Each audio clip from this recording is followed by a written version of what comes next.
Good morning friends. तो उत्तर पाठशाला में एक बार फिर से आपका बहुत बहुत स्वागत है। और आज हम डिस्कस करेंगे दोस्तों 23 जून से रिलेटेड सभी इंपॉर्टेंट उत्तराखंड के करंट अफेयर्स के बारे में। और हाँ, अगर आपको नेशनल और इंटरनेशनल करंट अफेयर देखने हैं तो वो भी हमारे चैनल पे उपलब्ध है।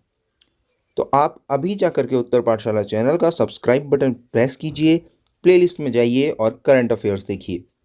आज हम डिस्कस करेंगे दोस्तों उत्तराखंड के पिथौरागढ़ के मुनस्यारी में जो बैली ब्रिज है वो टूट गया है।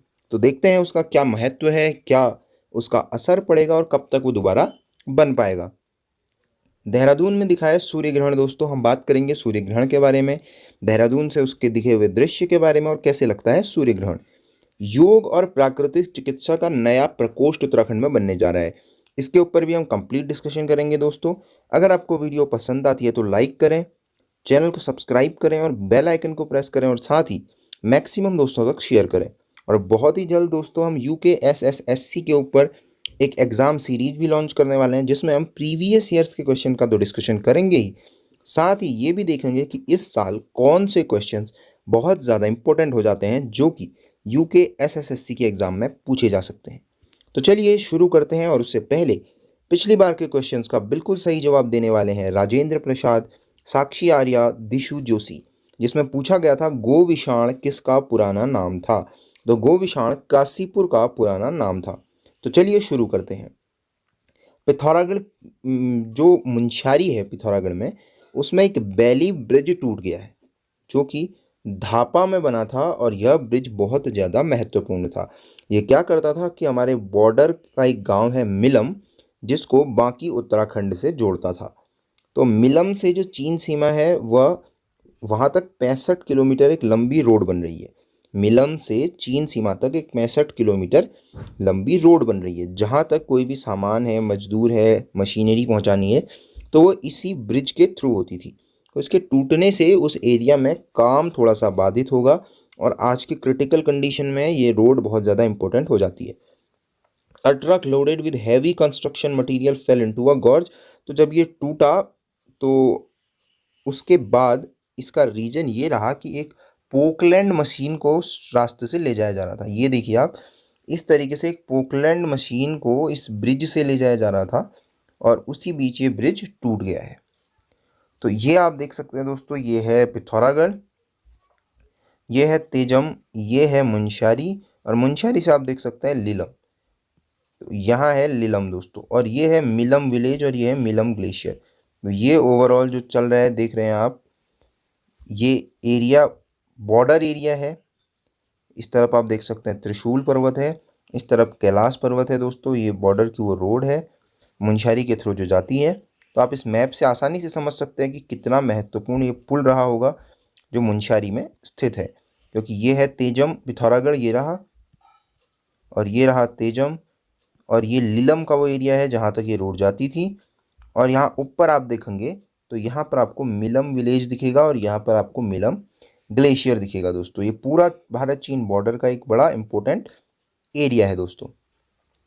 देखिए उत्तराखंड के पिथौरागढ़ स्थित मुनस्यारी में बैली ब्रिज टूट गया है। धापा में बना यह ब्रिज सामरिक रूप से बेहद अहम था और इन दिनों 65 किलोमीटर लंबी रोड बनाने का काम भी चल रहा है। ब्रिज टूटने से चीन को जोड़ने वाली सड़क काटने का काम प्रभावित होगा। खैर इतनी ज़्यादा बहुत ज़्यादा एक प्रॉब्लम का विषय नहीं है, क्योंकि काफ़ी जल्दी ये ब्रिज दोबारा बना लिया जाएगा दोस्तों। Monsoon arrives over Uttarakhand by June 20। तो जून 20 तो नहीं, लेकिन आज जो है मानसून उत्तराखंड में पहुंच जाएगा, जो कि एक लगभग इंडियन मेट्रोलॉजिकल डिपार्टमेंट यानी कि IMD की एक नॉर्मल सी जो डेट हमेशा से रही है 1961 टू 2019, तब से लेकर अब तक ये डेट लगभग 20 से 21 जून ही रही है। तो ये अभी भी लगभग उसी के करीब है। तो एक नॉर्मल मानसून होगा दोस्तों। मानसून के बारे में आपको पता है, इससे पहले भी हमने थोड़ा बहुत डिस्कशन मानसून के ऊपर किया हुआ है। अगला देखिए, Uttarakhand high court on Monday directed the government to submit a status report within 2 days about mid day meal. तो आपको पता होगा काफ़ी पहले से ये मिड डे मील का जो इशू है ये काफ़ी ज़्यादा बर्निंग इशू बनता जा रहा है उत्तराखंड में।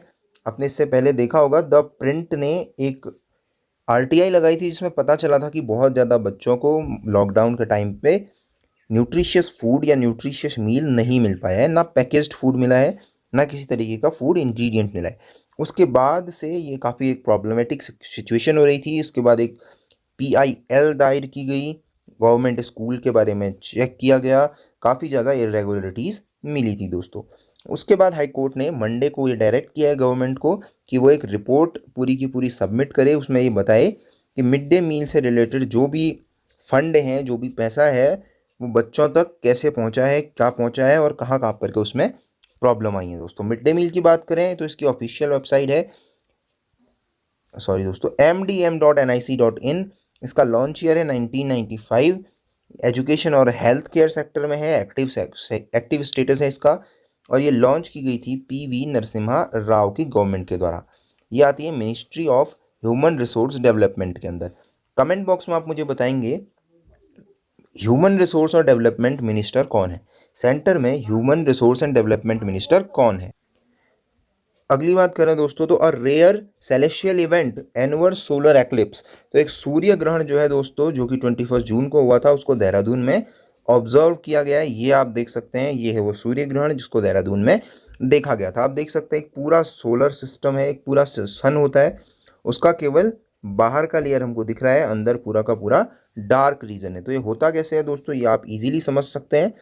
जब अर्थ और सन के बीच में कौन आ जाता है, मून आ जाता है, तो क्या होता है कि जो सन से आने वाली पूरी की पूरी लाइट है वो अर्थ तक नहीं पहुंच पाती, क्योंकि बीच में आ जाता है जो मून है। तो मून की वजह से एक डार्क रीजन रह जाता है जिसको कहा जाता है अम्ब्रा, और एक जो लाइटिंग रीजन रहता है, जो आप यहाँ पर देख सकते हैं, ये जो बाहर का रीजन है, ये जो लाइट दिख रही है आपको बाहर वाले सेक्शन में, इसको कहा जाता है penumbra.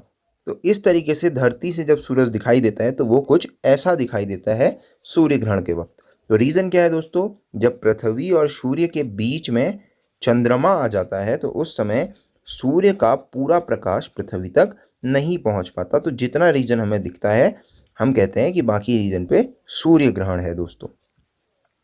We are the first state to send money to panchayat for the development work under the E-ग्राम Swaraj. तो E-ग्राम स्वराज जो वेब पोर्टल है, इसके थ्रू अपने जो डिस्ट्रिक्ट हैं वहाँ तक, पंचायतों तक जो पैसा भेजा है, उत्तराखंड ऐसा पहला स्टेट बन गया है जिसने डिजिटली ये पैसा ट्रांसफ़र किया है। तो रिसेंटली नरेंद्र मोदी जी ने 24 अप्रैल को ये E-ग्राम स्वराज पोर्टल लॉन्च किया था, जिसमें उत्तराखंड गवर्नमेंट ने 238 करोड़ रुपए का टोटल अमाउंट ऑनलाइन ट्रांसफ़र किया है ग्राम पंचायतों में। तो प्राइम मिनिस्टर नरेंद्र मोदी ने 24 अप्रैल को ये E-ग्राम स्वराज पोर्टल लॉन्च किया था दोस्तों। ये एक complete digitalisation of gram panchayat के लिए स्टेप था। तो ग्राम पंचायतों का कंप्लीट डिजिटलाइजेशन हो सके, उसी के लिए प्रोग्राम, ये जो पोर्टल है ये लॉन्च किया गया था दोस्तों। उसके बाद उत्तराखंड पहला स्टेट बन गया है जिसने इतना फंड ग्राम पंचायतों को ऑनलाइन ट्रांसफ़र किया है। और प्रदेश भर में 10वीं और 12वीं की बोर्ड परीक्षा आज से फिर शुरू हो गई दोस्तों। कल से ये फिर से शुरू हो गई थी। 10वीं की उर्दू का पेपर हुआ था और 12वीं की जीव विज्ञान का पेपर हुआ था। लेकिन आपको ध्यान देना है 89 कंटेनमेंट जोन में एग्ज़ाम्स नहीं हुए हैं, तो इनके लिए नई रिवाइज डेट शीट निकाली जाएगी। हाईकोर्ट ने 2013 केदारनाथ आंवला मामले पर सुनवाई करते हुए वाडिया इंस्टीट्यूट देहरादून से पूछा है कि वहाँ के जो शव हैं उनको खोजने के कौन से तरीके हो सकते हैं। तो केदारनाथ की आपको पता होगा कि वहाँ लगभग हजारों की संख्या में लोगों लापता हो गए थे, लेकिन कुछ ही शव वहाँ से बरामद हो पाए थे। तो बाकी शवों को ढूंढने के लिए कौन कौन से तरीके इस्तेमाल में लाए जा सकते हैं, इसके बारे में हाई कोर्ट ने पूछा है वाडिया इंस्टीट्यूट देहरादून से। चलिए अगला देखते हैं। राज्य में योग और प्राकृतिक चिकित्सा को बढ़ावा देने के लिए आयुष निदेशालय में योग और प्राकृतिक चिकित्सा का अलग प्रकोष्ठ गठित किया जाएगा। तो उत्तराखंड में योग और प्राकृतिक चिकित्सा के लिए अलग से प्रकोष्ठ गठित किए जाने पर विचार किया जा रहा है दोस्तों। ये एक नए केंद्र होंगे जो काम करेंगे योग और प्राकृतिक चिकित्सालय के लिए, और ये भारत में नए बने हुए आयुष निदेशालय यानी कि आयुष मंत्रालय के अंतर्गत काम करेगा दोस्तों। तो ये थे आज के सभी इंपॉर्टेंट करंट अफेयर जिनके बारे में हमने विस्तार से चर्चा की दोस्तों।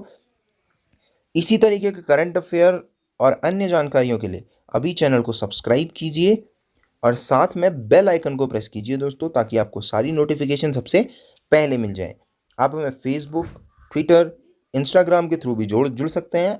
आपको डिस्क्रिप्शन में सभी की लिंक मिल जाएगी दोस्तों। और अपने सारे फ्रेंड्स को शेयर कीजिए जो UKSSSC की तैयारी कर रहे हैं, क्योंकि बहुत ही जल्द हम लॉन्च करने वाले हैं UKSSSC के लिए पूरी तरीके से डेडिकेटेड एग्ज़ाम तैयारी। तो thank you, till next video.